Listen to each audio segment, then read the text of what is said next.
Management issues in a blended learning classroom are different than a traditional classroom because sometimes students are distracted by the technology and sometimes they're distracted by the unique format of the classroom. It did take some time to help students learn the expectations of a blended learning classroom.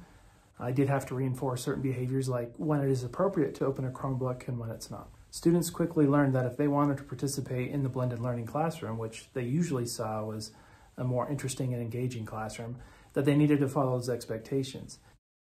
A large portion of the class couldn't follow those expectations, then we would remove the blended learning environment, and it didn't take very long for students to realize that they'd rather be in there.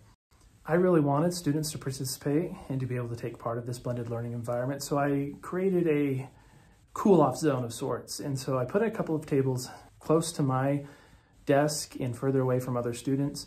And this is a place where a student or a couple of students could go, sit down and do their work where they were removed from their peers. And it made it a little less distracting area for them to do their work. And so they still got to participate and they were less distracted because they were solely focused on what we were doing as a class. I got to the point where some students even would come to me at the beginning and say, "Are we using the Chromebooks?" And I'd say yes. And they'd say, "Okay, I'm just going to sit here to start." It'd be great. And so they would self-govern themselves. And then everybody would be able to participate and to be a part of the blended learning for that day.